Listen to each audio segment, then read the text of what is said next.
Good evening. This is Akashvani. I am Saira Mujtaba with the news at 9.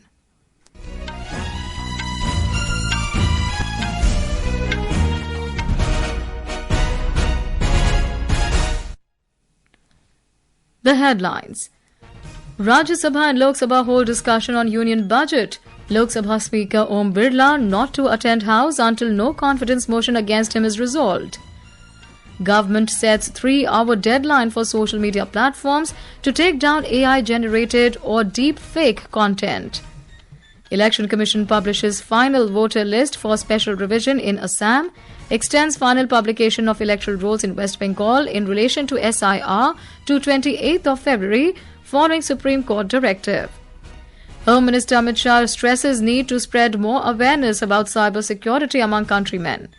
And Indian shooters add 2 more gold medals, taking country's gold tally to 39 at Asian Rifle Pistol Championship in New Delhi. And now the news in detail. Rajya Sabha today resumed the discussion on the Union Budget 2026-27. Participating in the discussion, Shiva Sena MP Milind Devada said, "During this very politically and economically tumultuous time, India stands alone as a rare island of macroeconomic growth and stability." इस साल की budget this is presented amid a very volatile disruptive world. The world has not seen such volatility disruptions since the year 1945 when World War II ended 80 years ago, and मैं confidence के साथ कह सकता हूं India stands alone as a rare island of macroeconomic growth and stability. So at this critical moment I want to take the opportunity to appeal to industry as a whole, public sector and private sector, to make use of this unique time in our history to work shoulder to shoulder with the government to achieve our national objectives. Surendra Singh Nagar of BJP said the budget prioritizes increasing economic growth rate, fulfilling people's expectations, and ensuring that in the social sector, all schemes reach the people. Kani Mohi of DMK termed the budget anti-poor, saying it is detached from the country's economic realities. Sukhendu Sekhar Ray of TMC said the budget has allowed for 100% FDI in the insurance sector, which endangers the business of nationalized insurance companies. There is no change in income tax slabs from the previous year, though it is claimed that India will very soon be the third economically developed country in the Committee of the Nations. Sir, 100% FDI has been allowed in the insurance sector of India, endangering the business being done by the nationalized insurance companies. Mastan Rao Bida of TDP said this budget combines macroeconomic stability, infrastructure growth, technological transformation, and social inclusion. Later, the House was adjourned for the day after completing today's scheduled business. The discussion will continue tomorrow. Lok Sabha also took up discussion on the Union Budget 2026-27. Participating in the discussion, Aparajita Sarangi of BJP said, the budget reflects commitment, conviction, and consistency of the government. She lauded the government for signing free trade agreements with several nations, saying that India has shown its ability to cleverly navigate in a different, changing world order. We are all moving towards one and only one goal in the country, and the goal is to make India Viksit Bharat by 2047. And I can say with all conviction at my command that this particular budget of the financial year 26-27 is definitely a very strong step in our common journey. The analysis of the budget of financial year 26-27 makes it abundantly clear that the Indian government has chosen the path of long-term growth. Earlier, initiating the discussion, Congress MP Shashi Tharoor criticized the budget, saying that the government spending has reduced and tax receipts have remained flat. When vision is severed from reality, it ceases to be aspiration and becomes merely an illusion. A truly Viksit Bharat will not be built on slogans, not built on speeches or symbolism, but on delivery that reaches the last citizen of India. Turning promises into outcomes is not a favor, it is not a choice. It is our kartavya, it is your kartavya, may I say to the government. However, the discussion remained inconclusive. Later, the House was adjourned till 11 a.m. tomorrow. More from our correspondent.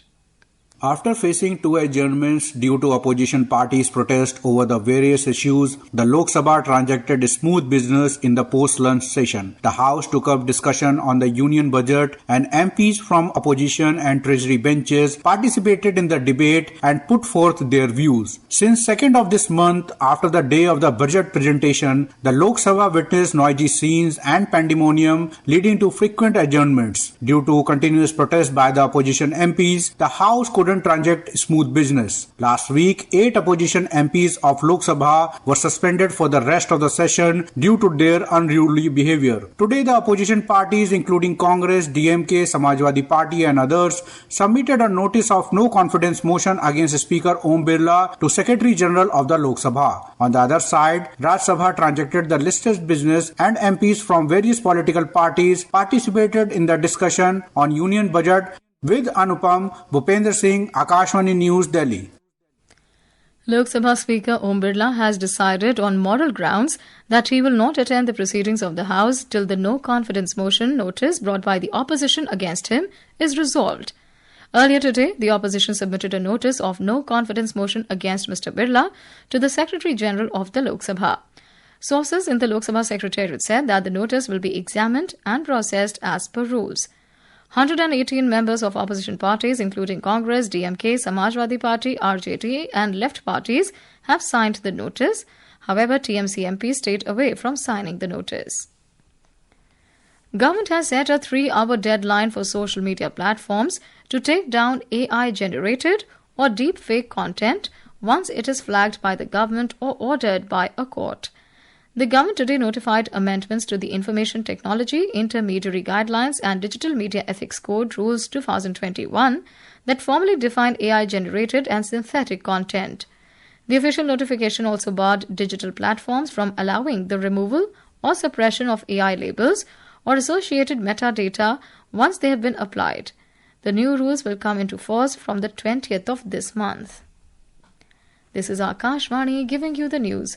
For quick news updates round the clock, follow us on our X handle at AI News Alerts, and for details of these stories and more, log on to our website www.newsonair.gov.in and download the News on Air app.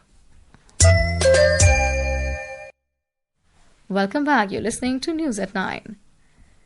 The Election Commission today published the final voter list for the Special Revision or SR 2026, covering all 126 assembly constituencies in Assam, with the total electorate standing at 2,49,58,139. According to the Chief Electoral Officer, CEO of Assam, a total of 2,43,485 voters' names were dropped from the draft list, which had recorded 2,52,01,624 voters. The draft voter list for Special Revision 2026 was published on 27th December 2025. Prior to this, a house-to-house verification drive was conducted across the state between 22nd November and 20th of December 2025. People can appeal to the district magistrate within 15 days, with a second appeal to the CEO within 30 days. In compliance with the Supreme Court's order, the Election Commission of India has extended the final publication of electoral rolls in West Bengal in relation to the Special Intensive Revision or SIR till 28th of February. Earlier yesterday, the Supreme Court ordered to extend the scrutiny period by 7 days.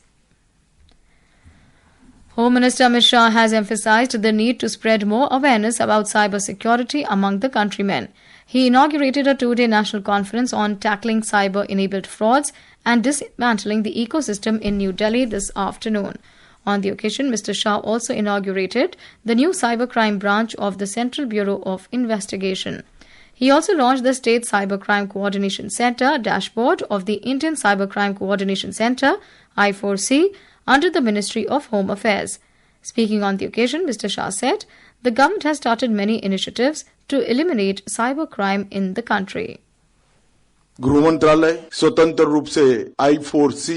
Ministry of Home Affairs, including I4C, along with State Police, CBI, NIA, ED, Departments of Telecommunications and Financial Services, the IT Ministry, RBI and the Judiciary are making every possible effort to reduce and prevent cybercrime.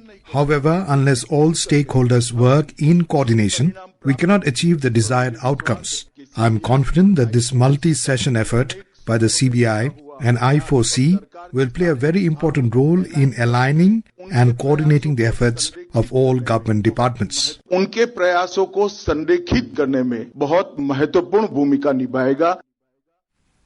The Supreme Court today issued notices to 17 states to ensure the setting up of special NIA courts in states where 10 or more cases are pending trial under anti-terror laws. A bench headed by Chief Justice of India, Surya Kant, sought responses from the states after the Union Home Ministry submitted a comprehensive status report. Supreme Court today asked the centre to ascertain whether there is a nationwide network or state-specific group behind the incidents of children going missing from different parts of the country. Hearing a PIL, it asked the centre to collate data from all states. The interim trade agreement between India and the United States has been welcomed by exporters and Association of Manufacturers of Ayurvedic Medicines. Talking to media, President of AMAM, Dr. Pradeep Multani, lauded the pact, calling it a positive and stabilizing development for the pharmaceutical sector of the country.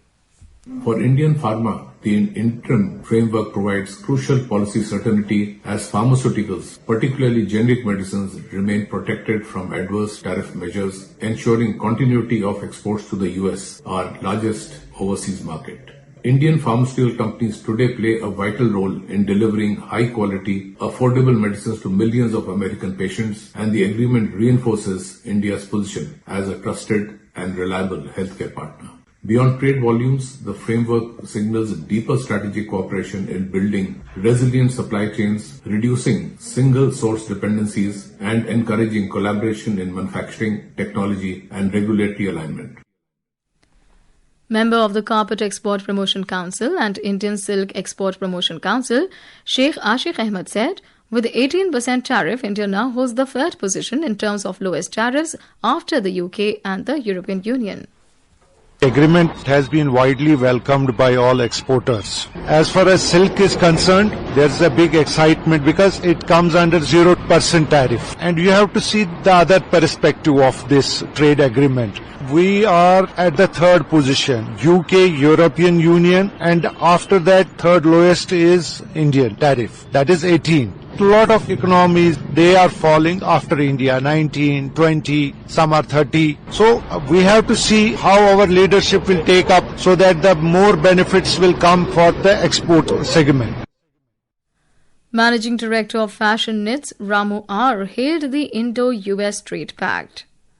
The reduction in American tariff will be much more benefitable for Tirupur exporters and all over India textile manufacturers. 50% tariff against Indian goods, now which is been brought down to 18%, which is the lowest among all the neighboring countries. Now already buyers are approaching us for the upcoming orders. 40% of Tirupur exports was going to US. Now again, we can expect more orders from the buyer and Tirupur will be much more benefited because of the less tariff.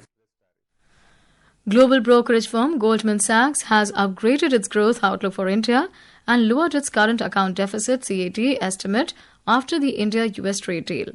The firm cut its CAD forecast by around 0.25% of GDP to 0.8% of GDP in the calendar year 2026 and raised India's real GDP growth projection for the calendar year 2026 by 20 basis points to 6.9% on an annual basis.